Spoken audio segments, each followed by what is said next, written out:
to add to the wall full of plaques, hanging up in the office and back of my house like trophies. Got this. Y'all think I'ma let my dough freeze? Hold please, you better bow down on both knees. Who you think What's up, everyone? Hello. Welcome to the next episode of. That should have been a good one. Huh? We should start with the next episode, huh? That's really what we should have done. What's up, everybody? Welcome to the Set Connects. This is our second episode here live from the TGN Latinx station. Still trying to get the kinks down, but we're moving right along.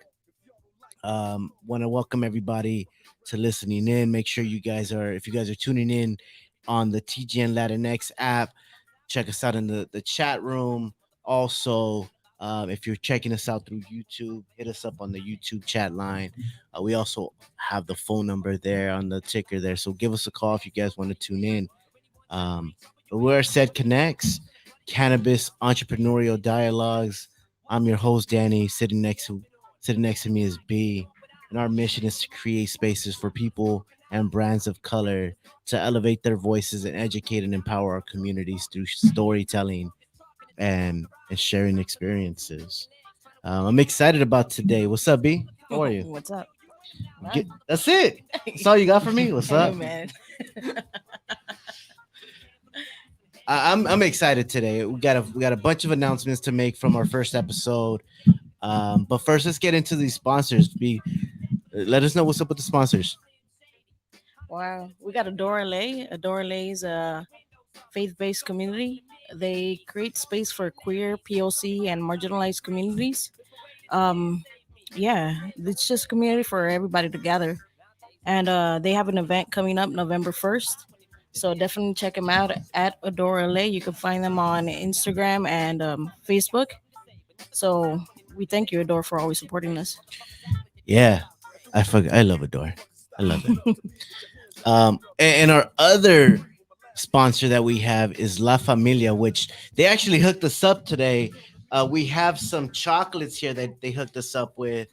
I'll post them up here, but I'm pretty excited just to have this here. But La Familia, they are the first Mexican cannabis brand here in LA, and you can find their products all throughout the state. They have some amazing chocolates. They have drinks as well. They got like mazapan, hot chocolate, horchata, some great products out there. They're definitely creating brands for the culture and the Mexican culture with these types of flavors. And I just saw that they're also collaborating with cookies with their brand with Agua de Flor. So shout out to those guys.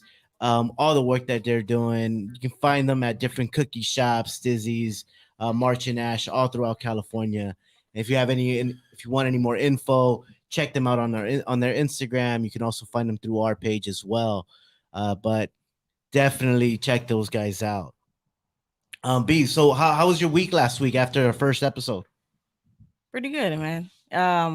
It was like a high, within itself. Like I got a lot of people hitting me up and saying, "Yo, like I learned a lot of stuff," and I had that conversation with you, like that. To us, we've kind of heard of these stories over and over, but the fact is that we take some stuff for granted, like some knowledge, that people are always willing to share with us. So that was pretty dope. Yeah, for sure. I had the same experience. We got the chat lines already popping on YouTube. What's up, guys? Hey, Julia. What's up, mama? And baby D. Hey, Dali. How are you, mommy? I see you. I miss you. And we're gonna get into that. My week was crazy after the first episode. I definitely got a lot of phone calls and messages just shouting us out, and had a busy weekend. Yeah, I had a big weekend actually. Yeah, you had a big one. Yeah, we had our family had a gender reveal. We're having our third baby, and congratulations, my friend. Thank you. And I got the blessing from my partner Julia to be able to make this announcement for any family members that are watching live right now or later on. So I did get the blessing, and we had this gender reveal, and for one, well, we weren't really planning on having a gender reveal. It wasn't something that we wanted to do. This really came from our oldest daughter, our 12-year-old, who wanted to have it because we're not big on the whole, you know, gender norms and the whole blue and pink like we kind of discussed before air. So we wanted to find out ways to be a little more creative. And so what we thought of was nuts or no nuts. If it's a boy, we got nuts. If it's not, there's no nuts. And we ended up having cake pops. Shout out to Julia's sister for hooking us up with those cake pops. But yeah, ended up so the final reveal is we're having a girl. We're having another girl. So I got 3 girls That's the on the third. way. It's the 3rd girl. That's it. We're done though. Yeah. No trying for boys or nothing like that. We are straight. But shout out to and for everyone that knows me personally, anyway, if you guys have listened to the episode in the past, I always talk about my girls. I always bring them up. So I'm excited. We're definitely excited. You guys look nervous over there. What's the due date? When did you do? I need you to get closer to that mic, brother. Oh yeah. When are you guys due? Sorry about that. I forgot about the mic. You know what? What's crazy? So my second born, her birthday is on March 16th, which is my Stone Cold baby. That's right. 316. For all you wrestling fans out there, I got a little Stone Cold baby, 316. But she's actually due on 316 as well. Really? Yeah, That's crazy. it is. It's insane. It's freaking insane. Wow. But we'll see because originally with the first baby, her original due date was, I believe, March 12th or 13th. But we went into the hospital on a Thursday and she didn't come till Saturday. So we'll see. It's a true guesstimate, anyways. Right. of- Yeah. Right. We don't know, but still. But yeah, Congratulations again, my friend. Thank That's you. Great news. hell yeah. I'm excited. Yeah. But let's get into this. I'm excited to have these guests here. I don't think the 4 of us have been in the same room since I want to say March, right? April. March, yeah, April. Drew was there. Yeah, it was April for me. April. So it's been a minute since we've all been together in the same room. And you know, I'm definitely just excited to have you two here just because when I first got into the industry, into at least distribution and manufacturing, you guys were the first 2 that I met, right? And really Yeah. interacted with. And I know that you guys have been working in the game for a minute and started something damn near from scratch on up. And I definitely learned a lot from you guys. So I wanted to have you guys here to be able to have this conversation of, you know, what it takes to start up a cannabis brand in, you know, company, whatever the case is, for any of our listeners that are either interested in going to the industry in any capacity, but also for the consumers maybe that to also understand what it takes, what actually goes on behind the scenes. If there's any of those consumers that, you know, are definitely interested in who they're supporting and figuring out who, you know, what it is, what's the backstory, and how can they truly support, whether it's small brands and things of that nature. I think having this conversation is definitely important. So I want to thank you guys for being here. We got Josh and Dru in the house. What's up, guys? What's up? What's up, Danny? What's up, Pete? Yeah, of course. Just real quick, wanted to clarify. It was not our company. No, right, It was for just sure. something that we were a part of, and that, you know, it was our hands that took it from nothing to something. Because unfortunately, one of the main things you need to operate in this climate is lots of money. Yeah, Lots and lots of money. and we'll definitely get into that. Yeah. B, you got anything? You know, I'm just gonna call you on the spot, B. Hey, we talked about this. Yeah. Thank you for inviting me. I'm excited to be here, excited to talk about cannabis. I think any education on the topic, let it be licensing, the plant, all beneficial. If you're in the industry, if you're not, that's all we're really trying to do is get better ourselves and educate and help other people understand, you know, what we did and what it takes to really get there. So Yeah. thank you for inviting me. Man, I'm happy to just see you guys. Yeah, it's good to see you guys. Yeah, It has definitely. been a minute. I'm really happy to see you guys. We just need a long corridor to yell at each other. What did you say? That's true. That's true. So let's get into this, guys. So I'll start off with Drew. Drew, what was your upbringing like in relationship to cannabis? What was that growing up for you? And where are you from? I'm from Garden City, Michigan. Lived in Michigan for 32 years. My upbringing with cannabis, honestly, I didn't smoke weed at all throughout high school. I played sports. I was on golf, tennis, everything like that. Straight arrow, had a bedtime till I was a senior in high school, 10:30 every night, go to bed. Nothing good happens after 10:30. So really my first was senior spring break, and then moving away for college. And once I got away at college, I branched out into selling, smoking in that regard. And so it, that's where my love for cannabis started, was college, more or less. I didn't have parents around me at all the time, so I could, smoke in my living room and not get yelled at for it. What was that relationship like with your parents? Like, were they accepting of it at first, or what was that dynamic like? At first, they weren't. I remember my freshman year, I'm living out on campus. My dad calls me, wants to go to an Eastern Michigan basketball game. I think it's all fun and games, gets to halftime, and my dad all of a sudden asked me if I had been smoking cannabis at the basketball game. So it was a bit nerve-wracking at that point. But overall, they were pretty good with it. They had used coming up. My dad and mom had both used, and to be honest, had sold back in the day. I mean, it was a different time to what they did. And so they were pretty okay with it. I wasn't too reckless, so I didn't get in too much trouble. So they were pretty cool with it. So, what about you, Josh?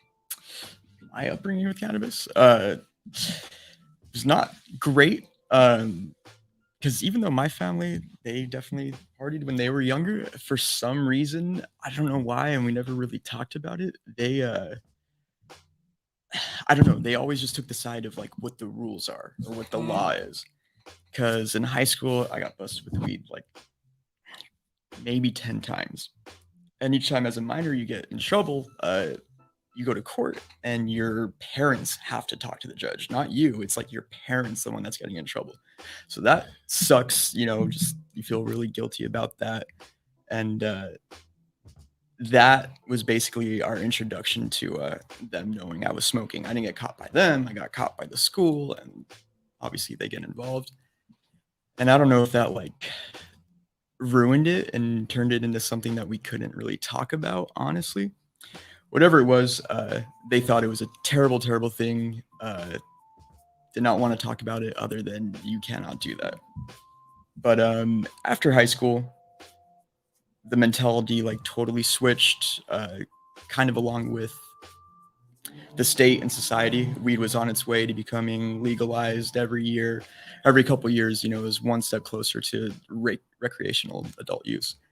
But then it became something that was kind of unspoken, but we both knew that we smoked. It's just we didn't do it publicly or didn't really talk about it.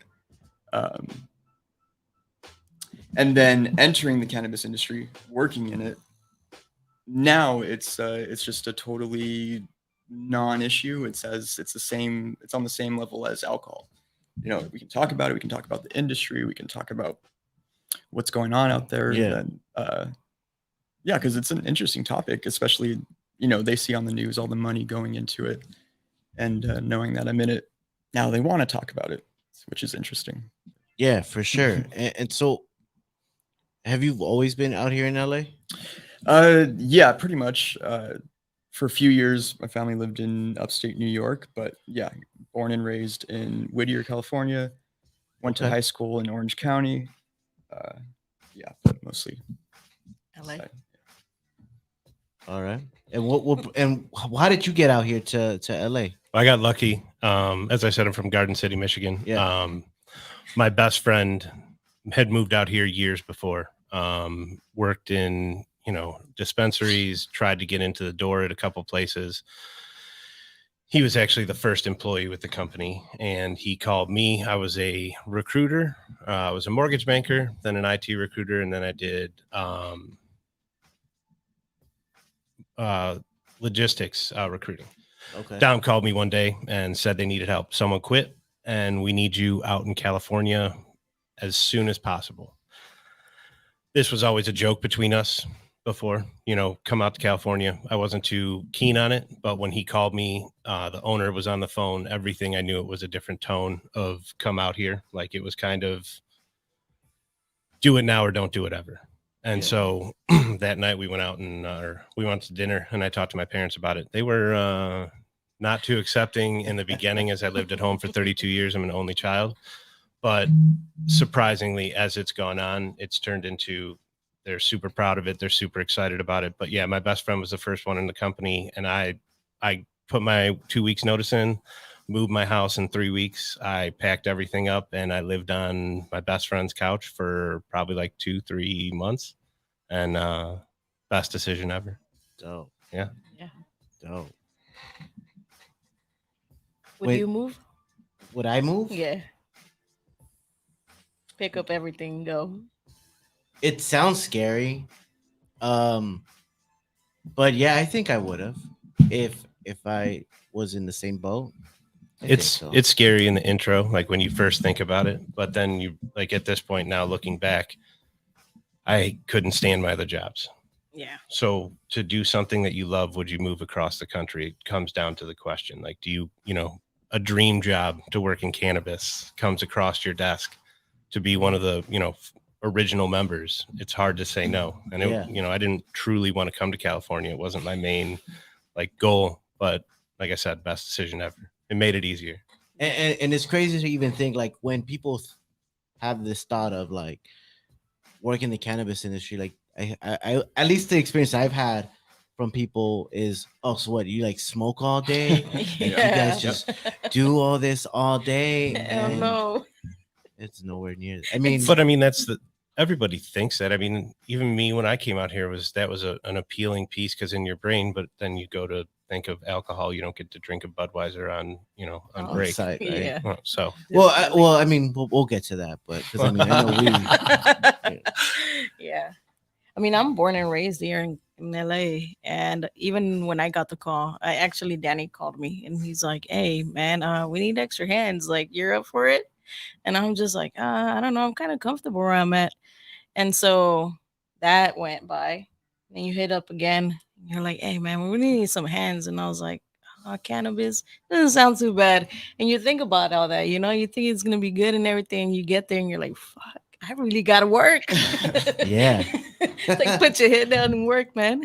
I mean, it is for the most part, a lot of times, just a normal job. Yeah. Like putting in work. But also just what I loved is the culture, like going to different shops, interacting with different companies, whether it be a testing lab or another distributor. It's just, you deal with a lot of people that are pretty much cut from the same cloth, even though they could be from a totally different state, part of the world.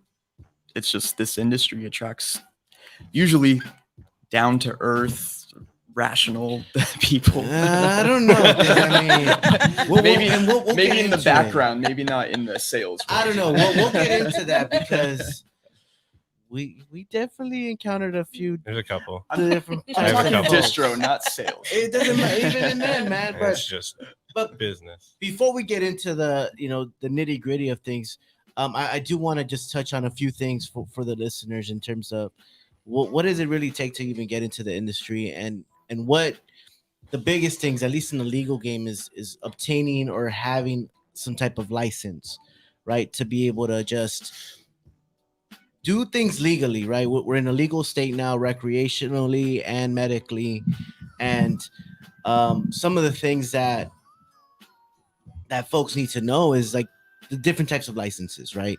And so we have cultivation licenses, right, that essentially are just farms, right? There's indoor farms and outdoor farms, and then there's also manufacturing types of licenses, which we're going to dive a little deeper into with this conversation.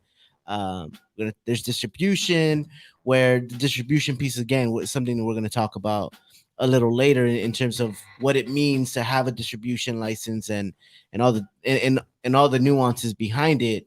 But other licenses that are out there, there's testing licenses, there's retail licenses out there, which are the storefronts, which are like your traditional, dispensaries. Then there's also delivery licenses that is straight to consumer. So you got all those different licenses out there, and even event licenses, right? You don't necessarily have to touch the plant to even be a part of this industry. If you are working under an event license, you can organize different, events. You can have little pop-ups here and there, and be the organizer of different parties or whatever the case is, and still be a part of this multi-million dollar going on billion-dollar industry. And so I think understanding these small pieces is important, for at least for our listeners, to know that you don't necessarily have to be a connoisseur. You don't necessarily have to, be in this quote unquote game to be in the industry. Like, there's a bunch of different avenues to be a part of it. Absolutely. And so just, and we're, as the show, as this episode, as we continue to roll out more episodes, we're definitely going to be touching on a few things. And for the listeners that are tuning in, if you have questions, now's the time. If you guys want to type in any questions on the chat line, I see that on the chat line, we got Keith saying same thing. Yeah, he has a third one. Okay. Same thing happened to me with, if I have a third little bro. Oh, yes, a third one. Absolutely. And congrats on the baby girl. Thank you, Keith. I appreciate that. But yeah, if anyone's listening in, feel free to either give us a call. If you have questions, now's the time. Yeah, we got Sheila also. Sheila Gomez saying hi. So hi. Hi, Sheila. Hi, Mom. That's my mom. All right. So before we get into what the conversation between us and how we all got into it, I want to get a little personal with you guys. So Josh, you ready for this, Josh? So I don't know if any of our listeners love watching car chases. But I do. I remember that I used to love watching car chases. And I know that I heard, word on the street is that you've had an experience with a car chase, right? Yeah. Kind of? Yeah, Just a little? There's some type of experience, right? I was connected to one, yes. Yeah, you were connected to a. Yeah, I know.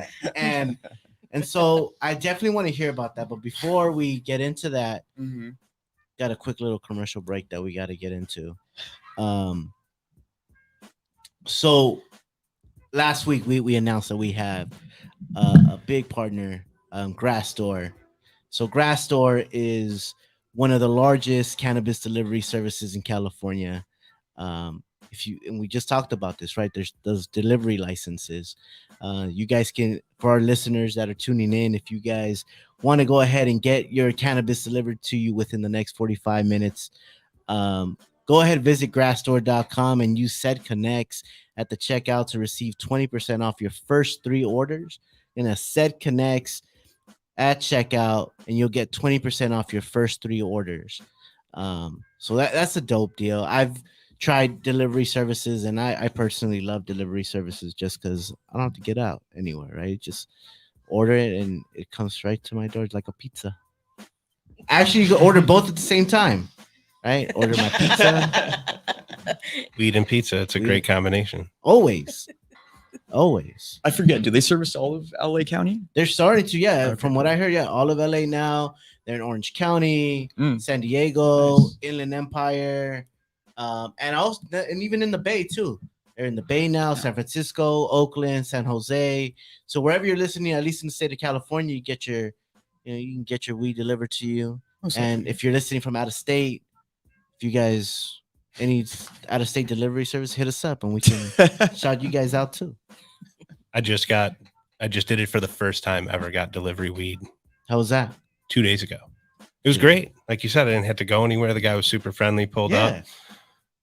It was a great little transaction. I'm usually the person that goes to a dispensary. It's just what I've always done since I come out here, but I figured I'd try it out, and I'm going to try it out again. Yeah, you said connects next time. Yeah, I will. There you go. Get your discount. Might as well. At least first three Times. Three times.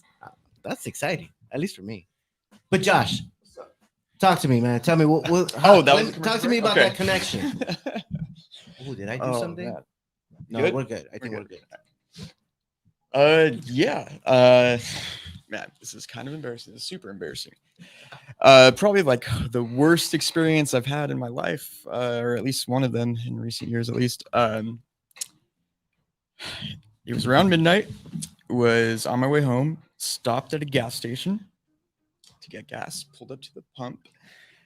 The pump was not working, and I'd already gotten out of my car. So instead of rolling my windows up, taking my keys out, turning my music off, and then going in the store, I just walked into the store, paid for my gas, got something to drink, walked outside, and my car is exiting the driveway of the gas station. And this is in like Mount Washington, kind of by Highland Park or the Dodger Stadium in LA. And I just like yelled at the guy, like ran after him. Sure enough, he just sped off. And I had everything in my car. I had my phone, my laptop, my wallet, I mean, a pair of boots, my glasses. Just there's so much freaking stuff in there that was His life and relatively important. Yeah. Yeah. So he made off with it, freaking called the cops. They came, took down whatever information, whatever description I had for him. The kid that was working at the gas station, he let us watch the video to see who it was and how they took it and all this stuff. Because when I pulled up, the place was empty. Like if I had seen some guy just sitting out there, I would have taken my keys out, rolled up my windows. But this guy was literally like hiding behind the wall, behind the bushes. And as soon as I went into the store, he like pokes his head out, walks, pokes his head in my car, looks around, hops in, and drives off. And he had his buddy with him as well. So there's two of them, but his buddy just hopped in. He didn't do anything. And then the story goes on because, like I said, my phone was in my car, and I didn't check it until several hours later because I assumed they would have been smart enough to turn the phone off, but they weren't, because when I got home and got to another laptop, I was able to track my phone, and they were in South Central. They were in like the Watts area. So I drive down there, find my car, see them sleeping in my car, and I call the cops saying like, hey, my car that I reported stolen, I found it. The guys are in it sleeping. And they're like, okay. So you went to the car? Mm-hmm. Yeah. Sherlock And Holmes I over mean, here. I was so relieved and excited. I was like, yes, I found it. Okay, the cops just need to get here, take them in, and I get my car back. Car's in perfect condition, all good. So we're following them for a couple of minutes, maybe. And, you know, my grandpa isn't CIA or anything. He's just a person. And so they are able to figure out that they're being followed almost right away. And they speed off, and we lose them. And then still about 15 minutes later, No cops we yet. see the cops in the area. So, but that was a good 45 minutes. Jeez. And it was just so freaking frustrating, and like thinking about it, replaying in my head, it's like I should have told the cops like they had a gun or something, just like to elevate the situation, make them show up. Because I like thinking back on it, I could tell like the dispatch didn't even care. Like, oh Yeah. nobody's dying. Like, well, maybe we'll come. Yeah. And anyway, so then they figured out to turn the phone off, because then I was no longer able to track them. So lost it. It was just so disappointing because I was just that close to getting my car back. But anyways, so it was stolen a Friday night. Monday morning, I get a call saying they arrested the guy and recovered my car, pick it up at this tow yard in South Central. And they said that there was a pursuit. So I went online and looked up, you know, car chase this morning. And sure enough, there was helicopter footage of it going on in South Central. And this guy was doing 100 miles per hour. I saw with that. the headlights off on city streets. I mean, thankfully it was like 3 or 4 in the morning and the streets were empty, Yeah. relatively. because he was running red lights. The cop even stopped chasing him because I had heard this, but I never seen it. Cops will stop pursuit if it gets too dangerous. Yeah, And yeah, for sure. he freaking shook them. And when I saw the footage, Yeah. I was in shock. I was like, holy crap, he almost hit that person. Holy crap, he's going. That was insane. But you got your car back now. Yeah, I barely have it back because the way the pursuit ended was he ran over a curb and blew out the tire, broke the axle, blew out the tire. So the car was, that sucks, man. incapacitated. So he hops out, runs. And in the video, I don't know if you saw this, he tries hopping a fence and his shoe gets caught and he face plants like hard. So that was really satisfying seeing. And then he like rolls over underneath the car and just like lays there for 20 minutes and the cops find him. And he was like pretending to be asleep or something. That's crazy, man. Idiot. Well, you know anything about the car over there? I mean, I guess I'm glad you got your car back. Yeah, me that must too. have been, that was brutal.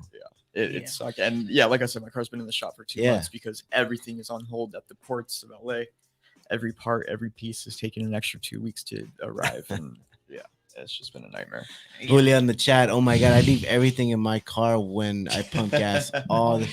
So more of the story, guys, take the keys out when you go and pump gas in your car because and be aware of your surroundings. Yeah, that too. But take the keys out. Drew, you ready for yours? I guess so. Yeah. Yours isn't that bad. Okay. Yours isn't that bad. So with you, Drew, word on the street is you're a crazy sneakerhead. A little bit, yes. A little bit, yes. Yeah. A little bit, yes. It's it's a bit of a problem. It is. You have like what, about 1,000 pairs of shoes? Just moved, and it was the hardest part of me moving was my shoes. I think at this point, including Vans, I have to be like 125 shoes. That's crazy. It's a little bit excessive. The retail value of mine, sharing things, but like it's like 10 grand, 10 to 15 grand. Yeah. But that's retail. And then, I mean, resale, what I have it's probably triple, it's quadruple. It's up. So I got a question for you, Drew. Yes. If the house, God forbid it doesn't happen, but if the place, wherever your shoes are stored, let's say they're in a storage unit. They say they're in a storage unit and the storage unit is burning down and you could only save this juju is terrible right now. 3 pairs of shoes. 3 pairs. Which 3 pairs would you save out of the 100? That is so difficult. If you guys can't see his face went pale right now. Yeah. Oh, that's bad juju right there. I don't even want to think of stuff like that. Like, I don't know. Probably, to be honest with you, they're going to be the more personal pairs. As you collect, in the beginning, there were the pairs that I got that are worth money and things like that. As a collector, it's cool to have the money pairs, but more or less the sentimental things, the stories you remember of how you got them, Christmas pairs that my grandma has passed recently. And there were pairs that she got me for Christmas along with my mom that at this point, I'll cherish. I don't care how much money they're worth. They're going to stay with me. So, like my Jordan 1, I'm a big Jordan 1 fan. My Jordan 1 bread toes are a big, like my grandma got me those. Those were one of my first Jordan 1, like big sneaker that I had ever got for Christmas. And so they got me that for one Christmas. Probably my Sean Wotherspoon's 97 Air Maxes. This is so difficult. I have no idea. Like, there's so many different pairs, but it's fun to collect. But I'll tell anybody that enjoys to collect, watch how much your collection can take over priorities in yourself and money and things like that. So, it's fun to collect. I'm happy to have my collection. I'm glad you still have it, and I hope that juju doesn't go out because if it does, we said some random storage room. That's insane. I mean, I would never. There are storage places full of sneakers, but it's a lot of money to be putting outside of your out of your domain.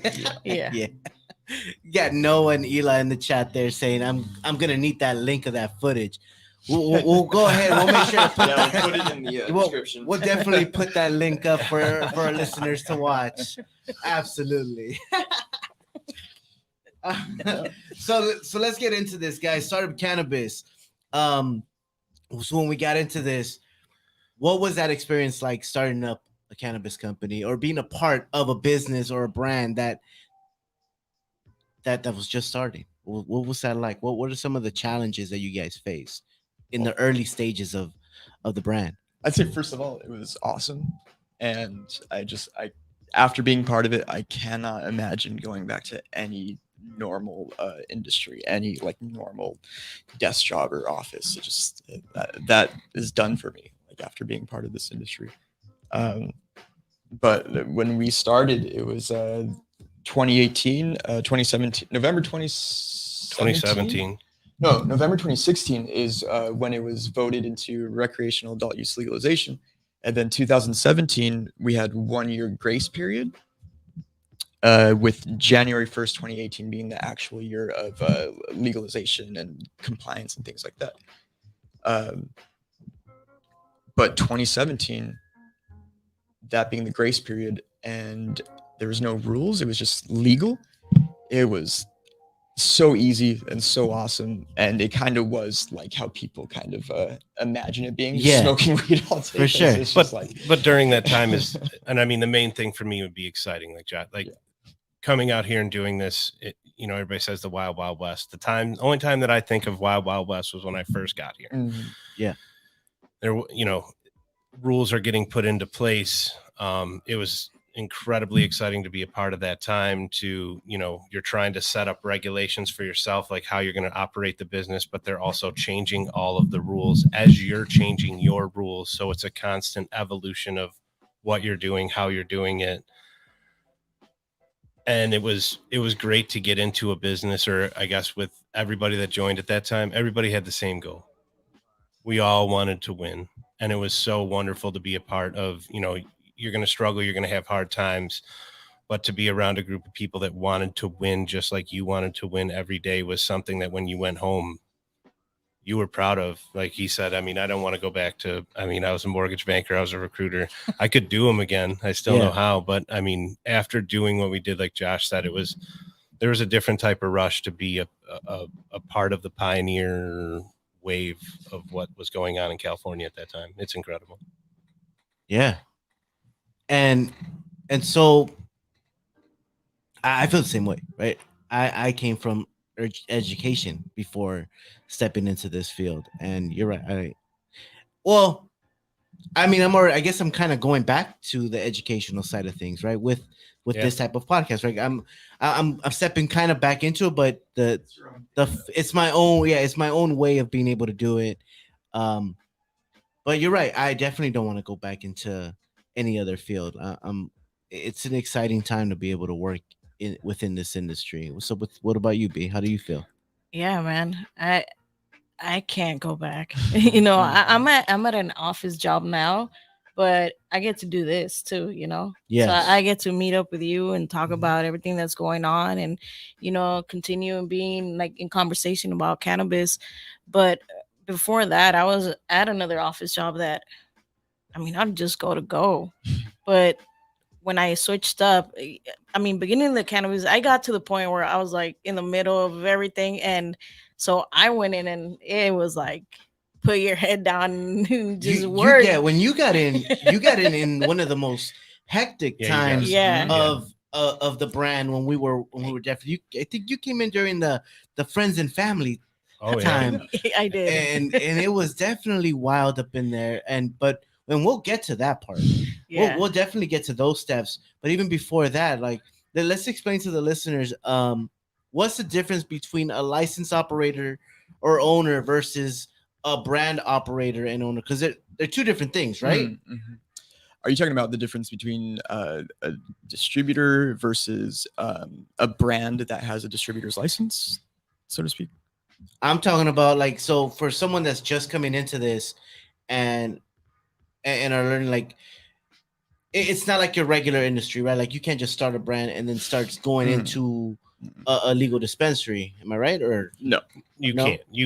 To get to, again, back to what you were saying of licensing, different types of licensing, being able to deliver it is having a license for that. that's the main thing. I mean, you can sell it to a store, but that store has to be licensed. So the store has to have a license. You have to have a distro license to be able to sell it to them. You also have to, unless you're, buying and bringing in your flower, you're going to have a cultivation license as well there. So, yes, you can have a brain baby of an idea of something that like I want to create this, but there's a lot of steps to get to that creation. Having dwellings, having the right licenses, having the people to run those said licenses and everything like that. Yeah. All right. And so when you guys got started, the license was already in place? No, it was still being processed. The application had gone in. I think the application was submitted as soon as you could submit one. And it took, I think, like over a year for anybody to get a license. For well over a year, there was hundreds of shops, delivery services, distributors, growers, just everything, the whole spectrum of licenses that were not really in any system. None of us were monitored or policed or anything. Because for some reason, I have no idea what the holdup is or what the holdup is anywhere ever.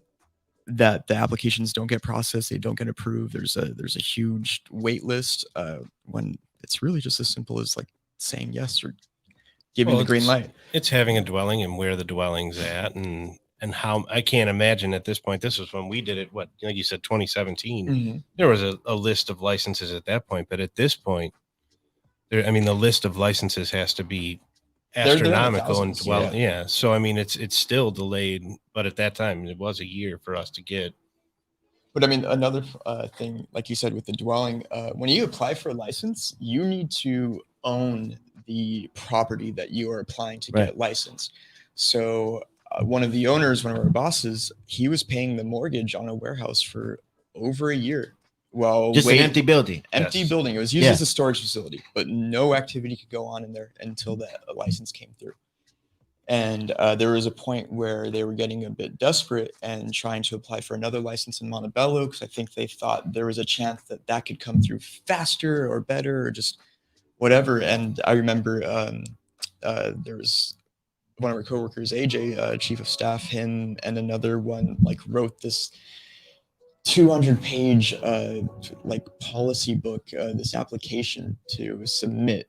And because the idea is like it had to be personalized and you had to like describe your operations and how you're going to be part of the community and how you're going to be safe. And anyways, they knocked this out within like 24 hours or something like that and submitted it in hopes that we would get one license quicker than the other. But the one that, like I said, one of the owners had for over a year, his came through.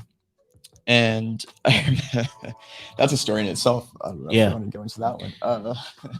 Well, that's just, we had multiple warehouses. Yeah, you had to evolve. You had to evolve through.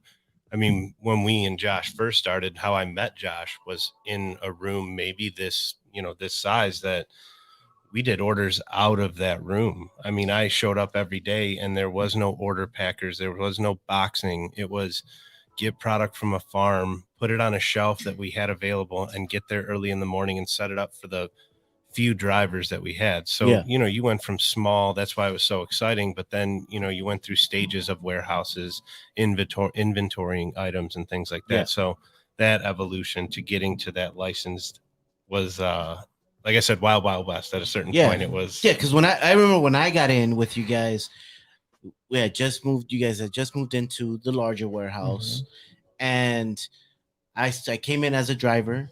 Right, Dru, you were the boss. I interviewed with Dru, and I remember going into the space, and would go out on deliveries during the day, come back at night, and we'd have to spend another 4 or 5 hours building the orders for the next day, and we're spending anywhere between 10 to 12 hours a day just to get things rolling, right, and get things moving.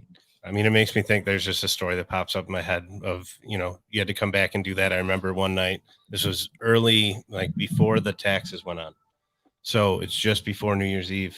And we had done, maybe because everybody's trying to get it in without the taxes. Yeah. They had so many orders, and we had a new guy on finances, and none of them had taxes on them because it didn't kick in until the 1st. Once it hit midnight, we were there till 3 a.m. He clicked on the taxes. So we had to stay for an extra, I think it was like, we didn't leave till like 3 a.m. getting stuff done. But yeah, those were the things that you dealt with in those. There at 7 in Yeah. the morning. Yeah. To deliver set orders. But yeah. Is there anything that you guys would have done differently if we were to start a brand new company today? What's something that you do differently this time around from the first time? That's just so many things. Oh, yeah. I mean, I have some on top. I mean, there's a lot of things that we wanted done differently, I guess, in the first place, but you know, we weren't the people with the money or whatever. One thing that if I owned a business, I think it was a really bad idea to have the company split in half at 2 different locations. It created a barrier and a lot of miscommunications. So yeah, I would house everybody in one building, even if they're in different rooms, whatever. And I don't know. I feel like that would have solved a lot of problems. Yeah. I mean, many problems. My main one would be not expand as quick as Right. In your brain, you think you need to expand faster than you truly need to expand. You need to be good at what you're good at. And I know that sounds simple, but when you find something you're good at, you don't have to go to a next SKU or a next thing. Master what you're good at. Get your costs down. Make sure you understand what you're doing with your products when it's going out, how you're mapping out releases. Because you get, you know, in the company I'm going to say we struck gold in the time that I was there. Well, that's why it was so exciting. We hit something that was, you know, you hit it out the park. But with that came, we need to expand. We need to do this. We need to do that.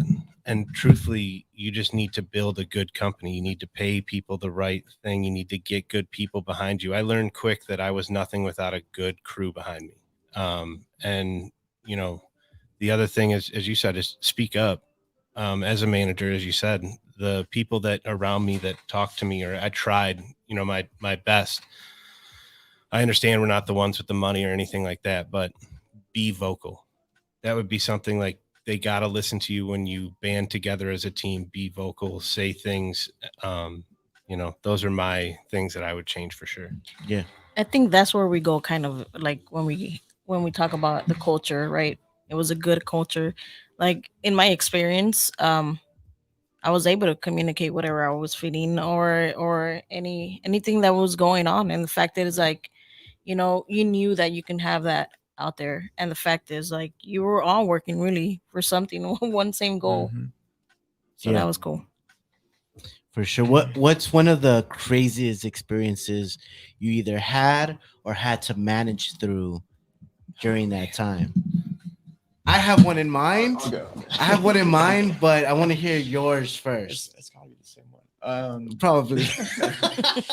Like I alluded to earlier, with the day that we got the license at the big warehouse in the valley. Before that, we were renting a space from somebody who had a shop over in Studio City. And that was costing our boss, I think it was like 40 grand, 50. No, it was 50 grand a month for a, like, I don't know, 20-foot by 20-foot cube. A licensed A dwelling. Yeah. warehouse. Sure. Yeah, that was it. It didn't have anything. It barely had a bathroom. No AC. Lights didn't work. So the day the license kicked in, we get a call saying, move out. Gather all the troops, get everything out of there, take it to the next warehouse. And this was at the end of the day. So like, okay. So we go to the spot that we were renting. We start loading up. We start loading the truck up. And you were in Michigan. I know. I was up north. Oh, you're up north. Okay. So yeah, Dru was taking care of setting up the NorCal aspect of things at the time. So we're moving out. And then the owner of that space that we were renting from shows up like in a fury and has security like kick us out. And he's like, you guys get the hell out of here, blah, blah, blah. threatening to call the cops, all this stuff. I'm like, okay, can't really argue with security guards. This guy's a property owner or whatever. We meet up with our boss, and he tells us, like, okay, so here's the plan. We're going to wait. We're going to meet back up here around midnight. And I'm going to try and convince some of the guards and one of his employees to come on our side, which was a very plausible idea because the property owner was just a huge dickhead. Like I imagine it was very easy to get the people to betray him. Right. So that's what we did. We met up midnight, probably about 10 of us. And sure enough, he was able to talk to one of the security guards and one of the other employees that had been left there to keep an eye out. Talk to them for like 5-10 minutes, and that's all it took. And so we get in, we start unloading, and sure enough, the owner just he was driving past, I don't know if he was out or if he was just at home thinking about it, and he decided to take a ride and check us out. And he sees us, he freaking does a quick U-turn, pulls up, screeches to a halt, hops out, and is just like, what the fuck, and then hops on the phone, calls the cops. And this was really upsetting. Armed stealing. Yeah, he called saying, I'm being robbed right now. They have guns. Oh, did the cops show up there? Yeah. Oh, So the cops showed up there. Guns They drawn. didn't show up for your car, but they showed up there. Yeah, exactly. That's fucked up. Yeah. Guns drawn. It wasn't even like just showing up. It was, I mean, it could have been way worse. There's been so many situations here in America where Gotta speak up to the mic. where people get shot for less than a phone call about getting robbed by people with guns. So the cops show up, guns are drawn, but I don't know. They were level-headed at least. Yeah. well, they which I'm figured out grateful what for. was going on. Yeah. Speaking to the level heads, and then we were able to move Sure. our stuff because it was our stuff and we were doing nothing wrong. So yeah, he was. That's crazy. It actually is not. We did get put in Yeah. cuffs. They freaking ran all of our information, blah blah blah. And Dang. but it was just, and it was funny because the cops even said to us, like, man, that guy is Insane. difficult. Like, Yeah. that's- Could only imagine. but still, it's frustrating. He's like, he doesn't get in trouble for calling saying he's being robbed by You people with should. guns. Like, what the hell? Like, Right. isn't that illegal? Yeah. Like, What about you, Drew? Mine's near the same time period. Yeah. It's actually not. That was scary.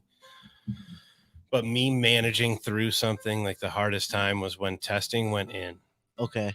It was easily like we were using a third party distro because, as we had mentioned, there was a NorCal distro and we had to have NorCal. We had some of the best shops up north. Yeah. You got to figure out how to get your product up there legally at that point. And so we went with a third party distro partner. And at this time was when testing went into full regulation. Okay. And so for your product to be tested, it has to be tested at the distro partner. So what we had to do was deliver it. We had to pack it and do everything and then send it up to our third party provider. And then they would have it tested. So then they would have to call Josh and I and let us know what the testing was. Right. Then on top of that, you have to label everything. Well, it's not at our warehouse. We didn't have enough hands up there, and we have giant orders up there. They're, $100,000 order. It's huge orders. I had to send 2 of my drivers up, and at this point, it's been a bit. They had to have been up there almost a month. And as you realize at this point, you try to be a good manager, but at times, you're blind too. I mean, I'm telling these 2 drivers, you need to get things labeled. We need to sell them, and you're going too slow. Come to find out, they had 60 to 100,000 items to label, and our 2 guys sat there from 7 in the morning. They were doing it round the clock for almost a month until I went up there and had to get it rearranged. So then I ended up going up for a month and having to help out them. So it was a whole almost 2 months out of my life where I was not home and doing stuff, and you guys held the warehouse down. That's wild. So my story. And one of the craziest things that I remember seeing was Mexico. Was Mexico. yeah. I think we're That allowed one- to talk about it now. Yeah. That one was the wildest one, I think. Is we had our drivers cross the border for whatever reason, accident or not. That shit was wild. What, you think it could have not been an accident? Oh, it was an accident. It was an I don't even want to accident. talk about No, I it. think Like, it was an forgot about accident, it, but I but don't even, just the thought of that happening, right? Okay, And okay. and it's one of the scariest moments. Of and my life. having to navigate that, Mhm. like how I remember getting that phone call, and at that point, like I'm already like at management level, Mhm. and I'm just like, fuck, how do we what do I need to go out there? 'Cause I remember I was at the time we were already short staffed. I was in the Mhm. middle of making deliveries and sending emails out. Like I remember at one point I would go out, make the deliveries, pull over to the side, send emails out, do all these different things, and then I get the phone call. I'm like, fuck. All right. I remember calling at home, like, yo, give me my passport. I gotta go to Mexico. We gotta get ready to go. So I think that that experience was one of the wildest ones. Well, and that it's I- things that you don't even think to plan for. yeah. That's and every one of these scenarios is something that, you know, why don't you tell someone to do that? Like, why not to do that? Well, you know, you didn't think that you had Needed to. tell Yeah. someone. So for listeners, if you guys are in the industry, you guys are management, you guys handle logistics, and you guys are delivering in San Diego or near the border, I mean, tell your there's guys signs. to stop. If you're delivering to Read the Ramona signs. CC, If you're delivering near the border, read the signs, don't cross, and pull over. Pull True. over. Call the AAA. Yeah. Get AAA to tow your ass back because yeah. don't cross that fucking border. If you miss that Pull the exit, spark plug on your truck and Exactly. stand outside. If you miss the exit, wait, pull over, get out of the car. Like I said, Something. Google how to pull the spark plug, pull it, sit before the border, and then call AAA. There's my advice to anybody. That shit was insane. and the man. frustrating part is he was familiar with Mexico. He used to go to Mexico all the time. So he must have been familiar with the border and There how it were there were operates. signs. And, like, But still, just and he There thought, oh were yeah, I'll just multiple tell him I signs. accidentally missed the exit. I'll just He turn thought it was around. the weekend. Yeah. That's It what was. it was. There were multiple signs, like 6 or 7. Oh, did you go down there and count? Or we had No, somebody we had count, someone right? Oh, Count how many signs there are saying last exit, last US exit.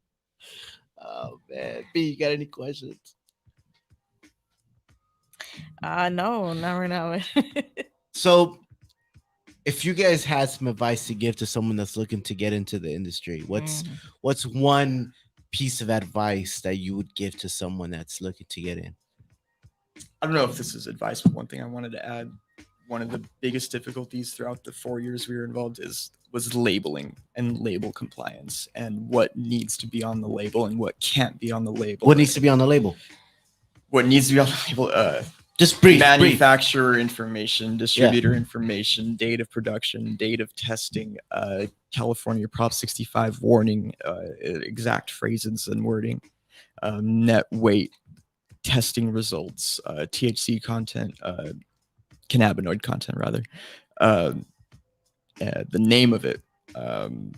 That covers it. Did I miss anything? For the most part, I mean, Right. for the most You need part. this California This cannabis. isn't a symbol, job interview, right? Yeah. So I mean, you But don't have to again, give there's me 20 there's 20 points of information that needs to be part of it, and if something is missing, most likely a shop is going to see it and reject it. Yeah. So- Or even missing a man. Ooh. Even if you typo, right? Because Yeah. I remember that one time when we label. I don't know. B. I don't know Oh if B my was a God. part of there. I don't know if B was a part of the team at the time, but I remember I printed up labels for, I don't know, it was like 20, 30,000 singles, and Spelled. there was, I think it was either a misspell or I put a 0 before the 1 or a 1 Yeah. before the 0. I was super happy, I assume, on this moment when this happened. We might I'm have sure. fixed it with You that, didn't know. Oh, I Don't didn't tell know. Drew. That's Don't tell fun. Drew. Yo, you didn't know until it was fixed. Okay. Yeah. cool. Oh, Drew. Yes. There was Oh, by a the way, mess we up. wasted 30,000 Yeah. labels. Because I remember now we found out from the shop still took it, but then when the label crew ended up coming in on a Saturday to relabel everything. Oh yeah. And then Shout out my label team. Thank you. that's right. Shout out label crew. yeah. But these are these things too. These are the small things that if you're just getting into the business, you're just starting off, and we brought up capital earlier. These are these small things that cost a lot of money. And luckily for us, we like the company itself had the revenue to be able to afford to Yes. pay that. But for smaller brands and smaller companies, Yeah. this small mistake can cost thousands of dollars for a brand that's just starting off. And it's shit like this that like you gotta like really be careful before you move forward with next steps. And it But- falls in line with what Drew was saying: is learn to walk before you try and run. Yes. Just we had like 1,000 frustrated customers when what we should have had was like 100 very happy, satisfied customers. Yeah, Anybody I trying would to get very in much from you, recommend that. tell anybody to be a sponge.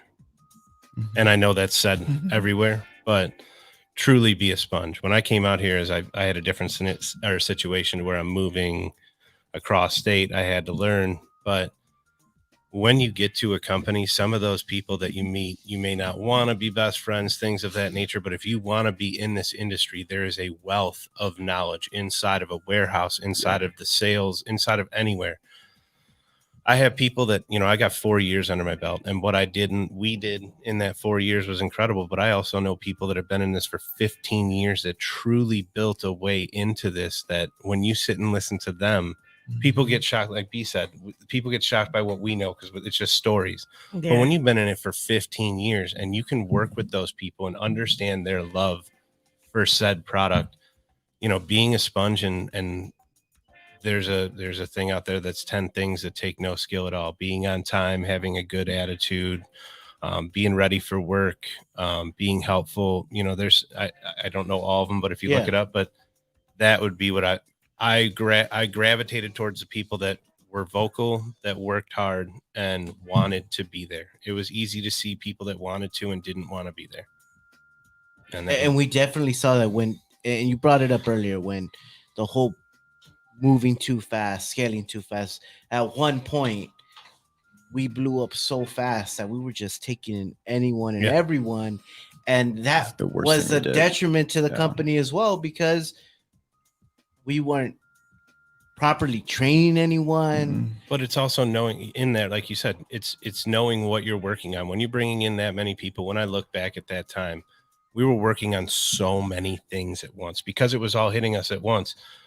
That's where you needed to be, that like know what you were good at. And when you're bringing in people, like you said, it's got to be in a 5 people, give them right training, because if they're getting tossed in, you're not even setting up your own employees for success. Yeah, they get tossed in. Yeah, like you said, you came in at the crazy time, so it's trial by fire by a lot of people that worked, and you feel bad because they were a bad employee. They're not. They just got tossed into a time that they didn't have the right tools to be able to be good at their job, and we didn't have time at that time to really, I guess, do that. And it was going so fast because when you did come in, hey, was it around that time we had like 50 label, like we had a 50 label. It was crew, 52. Oh, yeah. 52 label crew team, and it was always just nonstop. Yeah. How was that for you, B? Like, what was that experience like for you? I know we got a few more minutes left. Yeah, and But what was that like? it was tough. It was really tough. I'm used to being able to just concentrate and try and learn as much as I can. I really enjoy. I think I like the process. To me, I enjoy the process. Mhm. And so when you're thrown into something and not no one to communicate with, it's like, man, like, all right, I'll just do this one thing, and then you start trying to give ideas out there, and that's really how I came about, like trying to give ideas, like, look, this system that you have is not working, like let's switch it up. And so we kept switching and trying to find a better system how to do everything, but it was tough. Yeah. Because you also have a whole bunch of different characters, like Yeah, we did. you put in one room between 3 long tables 50 different characters. It's a lot to Yeah. handle. And I think at the time too, we were just thinking like, all we need is just these labels and just put a fucking sticker on and call it a day. But when we and now hindsight, like obviously, like we think back like fuck, we fucked up there. But in the moment, we were just thinking like we gotta go. Yeah, that was put the the attitude. fucking label on and let's move. But that's where part of that speaking up, like B, like you're saying, like me, Josh, Danny, we were all working on our own separate projects, moving so fast that not knowing that small part of the system that people were on label building, sometimes we didn't think of that stuff. Yeah, we were there, we were helping out, but to hear that voice that was like, listen, you're losing this. And there was a great piece that someone told me when I entered this business is when you present a problem, present a solution as well. Yeah. It's something that I've hung on to. It was one of the first things said to me when I came out here. And if you can teach your entire crew to not come to you with problems and come to you with solutions to said problems, conversations become a lot more transparent and a lot easier to handle. Yeah. And so it's a great thing to be able to see that, and then also have a management crew that would listen to said employees to, make those corrections. Yeah, definitely. I think I was switching up a whole bunch of things on Danny in the packing team. Well, not just you, but a bunch of other folks. And I was always open to listening to any suggestion we had, just because at the end of the day, like I was taking on so many other tasks that like y'all were doing you guys were doing the work. So if it was going to help you out, then fuck it, let's run with it. Let's see if it works. And if it doesn't, then cool, let's move on to the next suggestion and make things right. But and shout out to Joe for running a 50-person, 60-person label crew. Yeah, that's right. With that many personalities. You know what? I don't think somebody else could have handled that the way Joe did. That was a lot. But it comes down to when you look at it too, as you say that, Joe was great for the fact of organization and structure. In that time, a lot of people don't want to hear your organization or structure, but after 2 to 3 weeks of hearing it over and over and over again, it almost becomes repetition. Like I'm not going to hear it if I just do it. So it really implemented something in that team. Yeah, we got a comment over there. Lotus Hustle Life. What up, said crew? Y'all got a job for me? Well, we're trying to set that up. Well, we're gonna set that up. Just be ready. Be ready, and we got you. Eventually, hopefully. Is there anything that we missed? Any questions that you think we should have asked? I was just thinking of a piece of advice for anybody thinking about getting into the legal market. My own personal opinion, the best you could do for yourself, the most bang for your buck you could get, is getting a micro business license, which allows you to distribute, cultivate, and sell all within yourself, all within under the umbrella of your licensing. So you don't have to rely on a third-party distributor, a shop, anything like that. You can really create your own brand and do it all yourself. Technically, it's just how I would have gone. Being able to do everything in-house. And like I said, the most bang for your buck. You get 3 licenses under one, but you are capped revenue-wise. I forget the exact figure, but you can't be like a massive brand with a micro business licensing. Okay. Mine for you is just, it's more or less what you guys are doing right now. Anybody that wants to get into the industry, education, listening to what's going on in the industry, not just here, in different states. There's YouTube videos, there's websites now, there's things that you can just dive into and talk. There's there's different forums. There's a radio show on DJ Latinx. I don't know. But that would be mine. It's just, as I say, it goes along with Sponge, but it's what you guys are doing. Put the education out there. Be, if you want to be in this industry, you can. Put it that way. Like if you just want to put the time in to understand it and be here, you can. I'll gladly work with people. Yeah, I mean, we're looking for people. I mean, we're looking for folks, interns, that can help us here in the studio.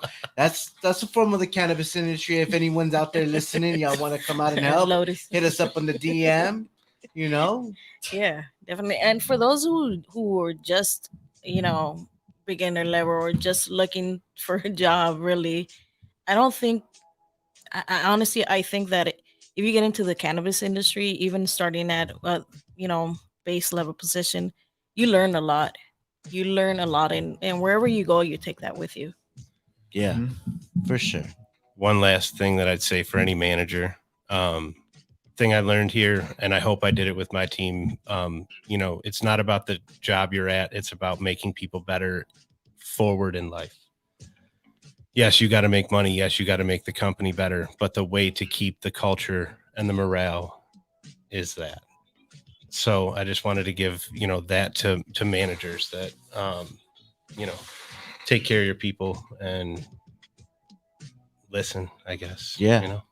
And I think you did that very well, Drew. Yeah. I Real hope. shit. I mean, it's Real stuff. And I know that like there may be folks out there like, oh, you did as much as you could with what you had and what you were able to do.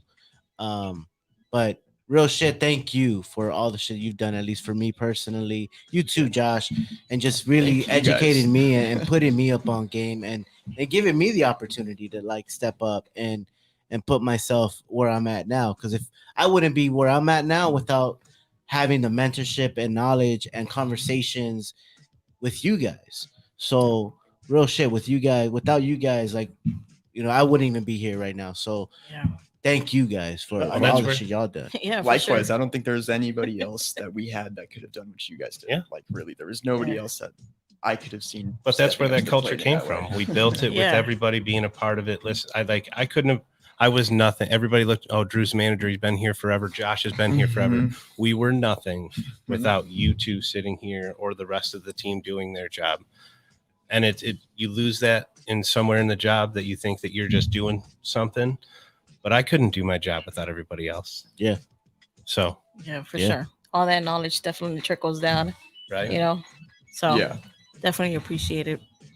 Any last thoughts, words, B? What you got? Man, you really like putting me on the spot. B, you're here every Monday, B. It is our second Monday, but I mean, thank you for coming out. We at least for myself, I didn't get to see you guys, at the end of everything, but definitely you Yeah, that guys, was good to see. wherever I go, I will definitely remember everything that went on. Thank you. Thank you for Yeah. the invite. I'm very pleased to be back. Like you said, I didn't get to have the goodbye to everybody, so it's very nice to come back and reminisce about the good times and the good people that we Yeah. had there. I hope this is okay to throw out there. I just want to say, if anybody has any like technical questions about the industry, I don't know if you want to just put it in the comments, and I'll come back to the page and take a look and see if I can answer them for you. There you go. There you Yeah, go. absolutely. If you guys got Just questions, like anything metric.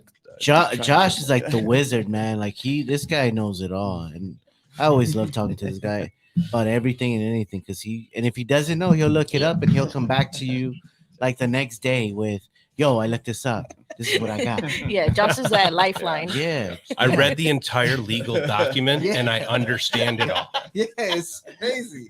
It was insane, but absolutely. But to all our listeners out there, thank you guys for tuning in. He sounds like Adam Carolla. Okay. Thank you. Oh, sexual frequency intern also. Yeah, absolutely, for sure. We need a part 2 with these guys. Yeah, we do. I feel like Yeah. we could have gone through so much more and we Oh, we absolutely. didn't get into it. So we'll definitely have you guys back for a part 2. But again, for all the listeners out there, thank you guys for tuning in. We're here live. We record live every Monday at 4:20 p.m. here at the TGN Latinx station. And you can listen to us through the Good News Radio app and here on YouTube through the TGN Latinx channel or the Said Connects channel. Make sure you follow us on at said_connects. That's CED_connects on Instagram. You can see it here on Instagram and I'm sorry on YouTube. Another shout out to our social equity sponsors, Seventh Wave with 4Gs. We got Joyous 420 with Fuego 415 and the Fizz.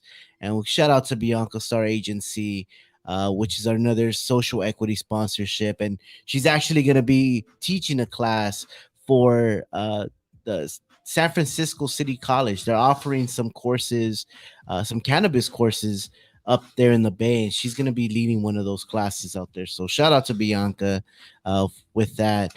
Again, thank you two guys for coming out, spending your Monday. It's rainy Monday, but I love this weather. And again, thank you guys. Thank all the listeners. Yeah, make sure to tune in next Monday, Yeah. 420. Next Monday, 420. It's gonna be B and I. We're gonna be talking. We have a Dia de los Muertos special that we're gonna be talking about next Monday. So make sure to tune in next Monday again at 4:20 p.m. And with that being said, we'll see you guys next week. Right. Thanks, guys. Right.